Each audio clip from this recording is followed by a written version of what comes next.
तो हेलो साथियों, नमस्कार। स्वागत है आपका अपने चैनल सक्सेस जंक्शन एक कदम सफलता की ओर में। और हम लेकर के आ गए हैं आपके लिए एमपी पुलिस कांस्टेबल 2023 का एग्जाम एनालिसिस, जहां पर आज हम कवर करने वाले हैं 13 अगस्त सेकेंड शिफ्ट का एग्जाम एनालिसिस, जिसकी टाइमिंग है 12:30 से 2:30 बजे। ठीक है, आज 3 शिफ्ट में आपका एग्जाम हुआ है। सुबह वाली शिफ्ट का एग्जाम एनालिसिस हम करवा चुके हैं और हम सेकेंड शिफ्ट का एग्जाम एनालिसिस आपके लिए लेकर के आ गए हैं। अगली किसी भी शिफ्ट में अगर आपका एग्जाम है तो आप अपने प्रश्नों को 7052547003 इस नंबर पर अपने नाम के साथ में जरूर से जरूर सेंड कीजिएगा। आपसे निवेदन है, आज जो सेकंड शिफ्ट के प्रश्न भेजे हैं वो अवनी मिश्रा जी ने प्रश्न भेजे हैं और इनके 79 नंबर आए हैं।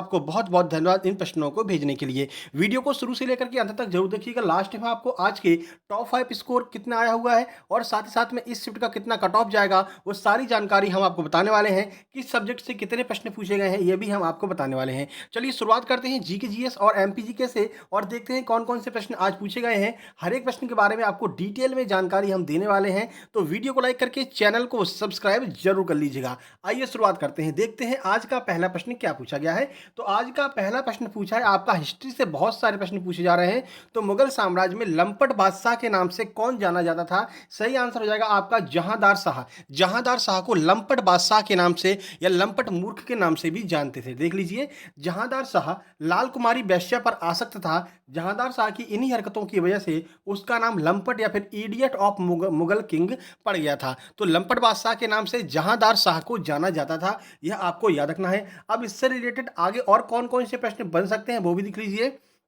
उसे मुगल बादशाह का सबसे मूर्ख जो है बादशाह कहा जाता था मुगल काल का। अगला प्रश्न देखिए, आज सुबह पूछा गया है, मोहम्मद शाह को रंगीला बादशाह कहते हैं। सुबह रंगीला वाला प्रश्न पूछा गया था, इस समय लंपट मूर्ख पूछ लिया है। आगे क्या पूछा जाएगा? आगे आपसे पूछा जा सकता है कि जफर के नाम से कौन कविताएं लिखा करता था? तो बहादुर शाह जो है वो जफर के नाम से कविताएं लिखा करता था। 1857 के संग्राम में कौन सा मुगल बादशाह शामिल हुआ था? तो बहादुर शाह जफर ही उसमें शामिल हुआ था। ठीक है, एक और प्रश्न बन सकता है, सैयद बंधुओं को किंग मेकर के नाम से भी जाना जाता है। ये प्रश्न भी आगे बन सकता है, यानी कि आपसे मुगल बादशाह से जो प्रश्न बन रहे हैं वो टाइटल से ज्यादातर प्रश्न उठाए जा रहे हैं। ठीक है, तो ये आपको देख करके जाना है। आगे बढ़ते हैं, देखिए अगला प्रश्न है, कालबेलिया कहाँ का लोक नृत्य है? तो लोक नृत्य से काफी सारे प्रश्न पूछे जा रहे हैं। तो कालबेलिया कहाँ का है? तो राजस्थान का लोक नृत्य है कालबेलिया। और प्रश्न देख लेते हैं इसके बारे में कुछ महत्वपूर्ण जानकारी। तो कालबेलिया राजस्थान की एक प्रसिद्ध नृत्य शैली है। वैसे कालबेलिया यहाँ की सपेरा जाति को कहा जाता है, इसीलिए इसी जाति के नाम पर इसका नाम पड़ गया है। तो याद रखना। आप तो देखिए, नृत्य तो पूछते ही पूछते हैं, लेकिन उसके अंदर की जानकारी आपसे पूछ लेते हैं। जैसे आज सुबह पूछा था मोहिनीअट्टम में कौन सी साड़ी का प्रयोग किया जाता है, तो बता दिया था सफेद साड़ी का प्रयोग किया जाता है। इसी तरह से आपसे पूछ सकते हैं कालबेलिया नृत्य का नाम किसके नाम पर पड़ा है? तो सपेरों के नाम पर जो है कालबेलिया नृत्य का नाम पड़ा है। ये भी आपको देख करके जाना है। झूमर कहाँ का है? तो झूमर भी आपका राजस्थान का ही लोक नृत्य है। ठीक है, लोक नृत्य से 3 से 4 प्रश्न तक बन रहे हैं। लोक नृत्य के ऊपर वीडियो कल सुबह आपको मिल जाएगी पूरी डिटेल में, उससे बाहर एक भी प्रश्न नहीं जाएगा। आज सुबह हमने पादप जगत का वर्गीकरण वाली वीडियो करा दी है, वहां से सुबह वाली शिफ्ट में भी 2 प्रश्न आया है और इस शिफ्ट में भी 2 से 3 प्रश्न पूछा गया है। सुबह वाली शिफ्ट में आपका प्रश्न क्या था, सुबह वाले एग्जाम एनालिसिस में बता दिया है। इस शिफ्ट में कौन सा प्रश्न पादप जगत से पूछा गया है वो हम आपको आगे बताने वाले हैं। देखिए, कृष्णा नदी का उद्गम स्थल क्या है, यह आपसे पूछा है। सही आंसर है महाराष्ट्र से कृष्णा नदी का उद्गम स्थल है, महाराष्ट्र से यह निकलती है। कल वाले एग्जाम एनालिसिस में हमने कृष्णा नदी के बारे में बताया था। जिन लोगों ने कल का एग्जाम एनालिसिस देखा होगा उनको यहाँ पर फायदा हो जाएगा। देखिए, तो कृष्णा नदी दक्षिण भारत की एक महत्वपूर्ण नदी है। इसका उद्गम महाराष्ट्र राज्य में महाबलेश्वर के समीप पश्चिमी घाट की श्रृंखलाओं से होता है, जो भारत के पश्चिमी समुद्र तट से अधिक दूर नहीं है। यह पश्चिम से पूर्व की ओर बहती है और फिर सामान्यतः दक्षिण पूर्वी दिशा में सांगली होते हुए कर्नाटक राज्य की सीमा की ओर निकल जाती है। ठीक है, तो इसकी दिशा क्या है? पश्चिम से पूर्व की ओर यह बहती है, यह आपको याद रखना है। आगे बढ़ते हैं, अगला प्रश्न, वर्तमान में राज्यसभा का उपसभापति कौन है? कल आपसे राज्यसभा का सदन का नेता पूछा था और कल ही हमने आपको यह बता दिया था कि राज्यसभा का उपसभापति कौन है। तो हरिवंश नारायण सिंह, कल भी हमने आपको बताया था। आज देखिए सेम टू सेम प्रश्न यहाँ पर आ गया है। तो हरिवंश नारायण सिंह जो है वो वर्तमान में राज्यसभा के उपसभापति हैं। इसीलिए सक्सेस जंक्शन का एग्जाम एनालिसिस सबसे ज्यादा फेमस है। क्योंकि हम प्रश्न तो बताते ही बताते हैं, उसके साथ में डिटेल में आपको जानकारी देते हैं। कल हमने जो डिटेल में जानकारी दी थी उसमें से आप देख रहे हैं 2 प्रश्न यहाँ पर फंस चुके हैं। ठीक है, तो हरिवंश नारायण सिंह वर्तमान में राज्यसभा के उपसभापति हैं। देख लीजिए, तो राज्यसभा के वर्तमान उप उपाध्यक्ष या फिर उपसभापति कह सकते हैं जनतांत्रिक गठबंधन यानी कि एनडीए के हरवंश नारायण सिंह है। ठीक है, उपाध्यक्ष का कार्य क्या होता है? तो उपाध्यक्ष का मुख्य कार्य भारत के उपराष्ट्रपति की अनुपस्थिति में राज्यसभा का कार्यभार संभालना होता है। अब आपको पता है कि राज्यसभा का पदेन सभापति कौन होता है या पदेन अध्यक्ष कौन होता है?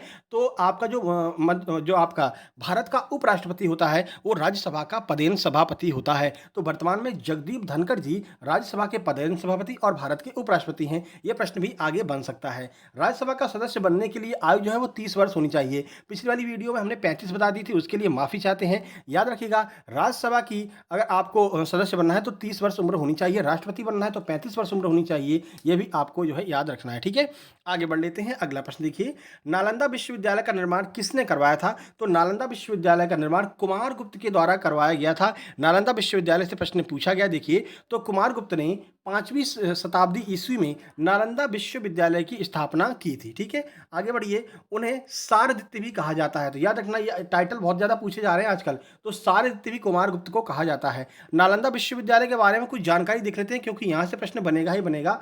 तो गुप्त वंश के कुमार गुप्त के शासन के दौरान इसका निर्माण कराया गया था। महायान भिक्षुओं अस्नागा और वसबंधु ने कहा था कि 400 और 500 ईस्वी में नालंदा विश्वविद्यालय मिला है, ऐसा उनका कहना था। किसका?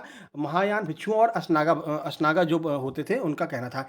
चीनी तीर्थयात्री ह्वेन सांग हर्ष के शासनकाल के दौरान यहाँ आया था, जिसने नालंदा विश्वविद्यालय का विस्तृत विवरण दिया है। तो प्रश्न बनता है कि नालंदा विश्वविद्यालय में चीन के कौन से यात्री ने भ्रमण किया था? तो याद रखना, ह्वेन सांग ने, जो कि हर्षवर्धन के टाइम पर आया था, इसने नालंदा विश्वविद्यालय में भ्रमण किया था। ठीक है, तो 2-3 प्रश्न आपके क्लियर हो जा रहे हैं। हर्षवर्धन के टाइम पर कौन आया था? ह्वेन सांग हर्षवर्धन के टाइम पर आया था, ये भी क्लियर हो गया।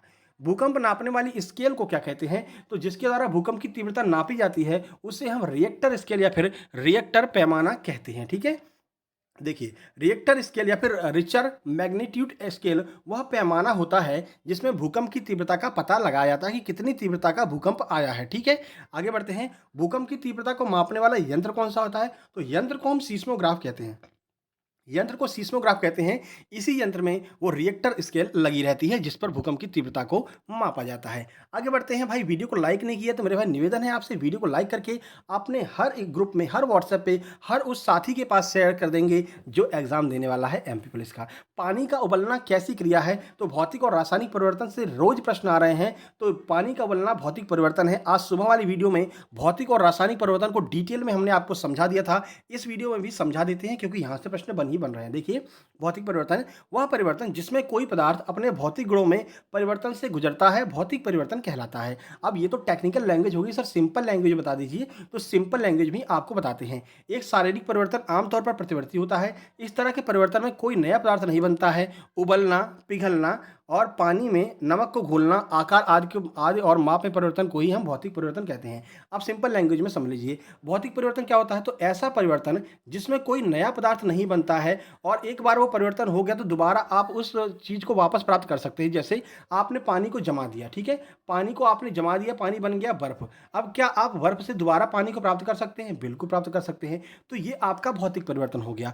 आपने कागज को जला दिया, कागज को आपने जला दिया। अब क्या आप कागज को दोबारा प्राप्त कर सकते हैं? तो नहीं प्राप्त कर सकते हैं। तो ये आपका रासायनिक परिवर्तन हो जाएगा। यानी कि ऐसी विधि जिसमें दोबारा उस पदार्थ को प्राप्त किया जा सके वो आपका भौतिक परिवर्तन है, और जिसमें दोबारा उस पदार्थ को प्राप्त नहीं कर सकते हैं वो आपका रासायनिक परिवर्तन है। अब आप आसानी से समझ जाएंगे और कोई भी प्रश्न आएगा भौतिक रासायनिक का तो आप सॉल्व कर सकते हैं। आगे बढ़िए। जिन उद्यानों का संरक्षण भारत सरकार के द्वारा किया जाता है उन्हें हम क्या कहते हैं? तो उन्हें संरक्षित क्षेत्र कहते हैं, जिनका संरक्षण भारत सरकार के द्वारा किया जाता है। भारत ने व्यवस्थित रूप से अपने संरक्षित क्षेत्रों को 4 कानूनी श्रेणियों में बांटा। कौन कौन से संरक्षित क्षेत्र होते हैं? एक आपका राष्ट्रीय उद्यान है, वन्यजीव अभ्यारण्य है, संरक्षण रिजर्व है और वन्यजीव संरक्षण अधिनियम है। ठीक है, इसके अंतर्गत जो है अपने जो आपके उद्यान वगैरह होते हैं इनको संरक्षित किया जाता है। ठीक है, चलिए, 1972 के तहत सामुदायिक रिजर्व को भी इसमें शामिल कर लिया गया है, संरक्षित क्षेत्रों में इसमें शामिल कर लिया गया है। ठीक है, आगे बढ़ते हैं। अफ्रीका का एंडीज पर्वत किस प्रकार की चट्टानों से बना है? तो जो अफ्रीका का एंडीज पर्वत है वो आग्नेय चट्टानों से बना हुआ है। देखिए कुछ जानकारी।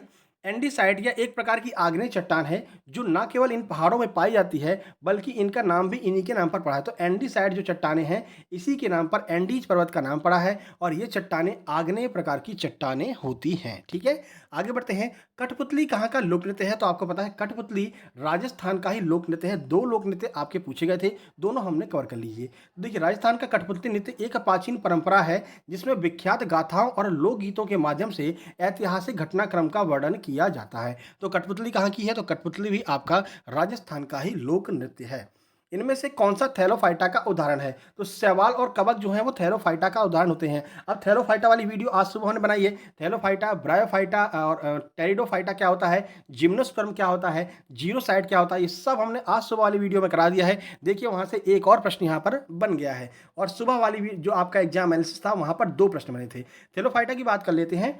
तो इसमें पादप जीवन का आदिम रूप शामिल है, यानी कि सबसे पुराना रूप है, सबसे बड़ा रूप है थैलोफाइटा।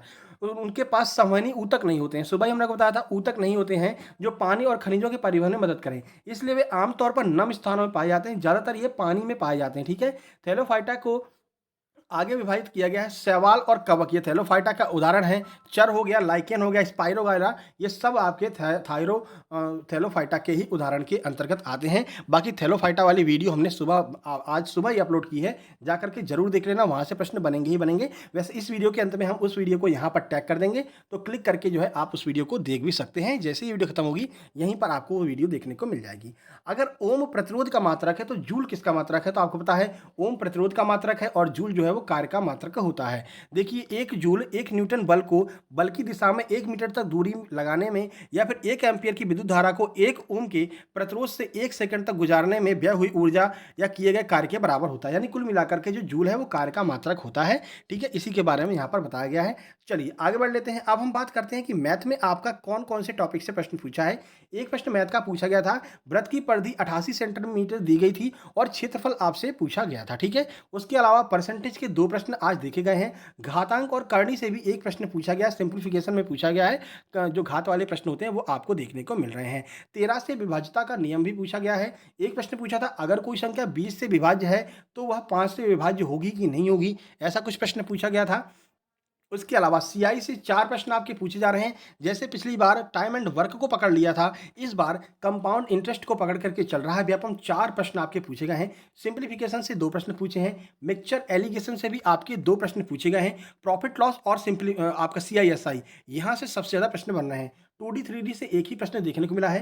प्रॉफिट लॉस के 5 प्रश्न देखने को मिले हैं। तो कुल मिलाकर अगर प्रॉफिट लॉस और सीआई की बात करते हैं तो यहाँ से ही लगभग 9 से 10 प्रश्न बन रहे हैं। दोनों टॉपिक को अच्छे से कर लेना। 2 प्रश्न आपका एवरेज से पूछा है, 2 प्रश्न मेंसुरेशन का। मेंसुरेशन के ऐसे प्रश्न हैं आप सीधे सूत्र उसमें लगाइए और आपका आंसर आ जाएगा। तो मेंसुरेशन के आपको फॉर्मूला अच्छे से करके जाने हैं। जैसे आयतन का फॉर्मूला हो गया, क्षेत्रफल का हो गया, गोला का हो गया, गोला का आपका फॉर्मूला हो गया। ठीक है, वृत्त का फॉर्मूला, ये सब आपको याद करके जाना है। एलसीएम के 2 प्रश्न आए थे, इनमें से एलसीएम में भी एक एवरेज का प्रश्न पूछ लिया था। 2 प्रश्न आपके रेशियो के भी पूछे गए हैं। बात करते हैं रीजनिंग में, तो रीजनिंग में आपके सिटिंग अरेंजमेंट यानी बैठक व्यवस्था से 2 प्रश्न हैं। ब्लड रिलेशन से 5 प्रश्न। यहाँ पर भी 2 टॉपिक को पकड़ के रखा है। एक आपका ब्लड रिलेशन हो गया, एक आपका दर्पण प्रतिबिंब हो गया, मिरर इमेज हो गया। इन तीनों को मतलब दर्पण प्रतिबिंब और आपका ब्लड रिलेशन और जल प्रतिबिंब वाटर में, इन तीनों को मिलाकर के लगभग 12 से 13 प्रश्न यहीं से आ जा रहे हैं। तो इनको आपको अच्छे से करके जाना है। डायरेक्शन से 1 प्रश्न पूछा था। आइदर और नाइदर नॉर से आपका 3 प्रश्न पूछा है। आइदर मतलब या तो वाले जो प्रश्न आते हैं, या तो पार्टी होगी या तो पार्टी नहीं होगी, ऐसे वाले जो प्रश्न हैं वो 3 प्रश्न बने हैं। मिसिंग लेटर से भी आपके 3 प्रश्न पूछे गए हैं। मिसिंग लेटर समझ रहे हैं ना, AB-BC-CA ABCD, ऐसे इन बीच में क्या क्या भरा जाएगा। तो ऐसे वाले जो प्रश्न आते हैं वहां से भी 3 प्रश्न पूछे गए हैं। फिलहाल पेपर का लेवल आपका ठीक ठाक ही आ रहा है, ज़्यादा कठिन नहीं आ रहा। अभी जिनका एग्जाम है वो बड़े आसानी से अच्छे नंबर ला रहे हैं। नीचे बताएंगे आपको कितने कितने नंबर देखने को मिले हैं।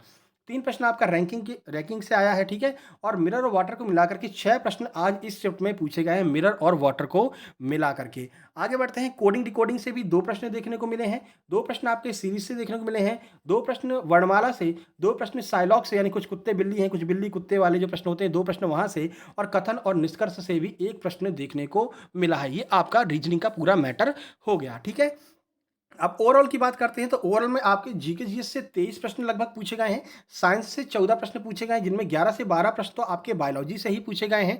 एक प्रश्न आपका प्रतिरोध वाला जो है वो आपका फिजिक्स से पूछा गया था, ठीक है। मैथ के लगभग 33 से 34 प्रश्न आपके मैथ्स के पूछे जा रहे हैं और रीजनिंग के 30 से 32 प्रश्न रीजनिंग के पूछे जा रहे हैं। मैथ और रीजनिंग को मिलाकर के बात करें तो लगभग 64 से 65 नंबर की मैथ और रीजनिंग ही आपकी पूछी जा रही है। टॉप 5 स्कोर की बात करते हैं इस शिफ्ट में तो 79, 75, 73, 67, 64 ये टॉप 5 स्कोर देखने को मिले हैं इस शिफ्ट में एज कंपेयर टू बाकी दो शिफ्ट जो आपकी कल हुई थी और आज जो एक शिफ्ट हुई थी उनकी शिफ्ट के मुकाबले ये शिफ्ट आपकी थोड़ी सी कठिन यहाँ पर देखने को मिली है, ठीक है। इसके अलावा बहुत कम नंबर भी देखने को मिले हैं, 40, 42, 32 नंबर तक देखने को मिले हैं, ठीक है। लेकिन मुख्य रूप से कट ऑफ की अगर हम बात करते हैं कि इस शिफ्ट का कट ऑफ कितना जा सकता है तो नॉर्मलाइजेशन के बाद में इस शिफ्ट का कट ऑफ 68 या फिर 69 के आसपास इस शिफ्ट का कट ऑफ जनरल का जा सकता है नॉर्मलाइजेशन के बाद में।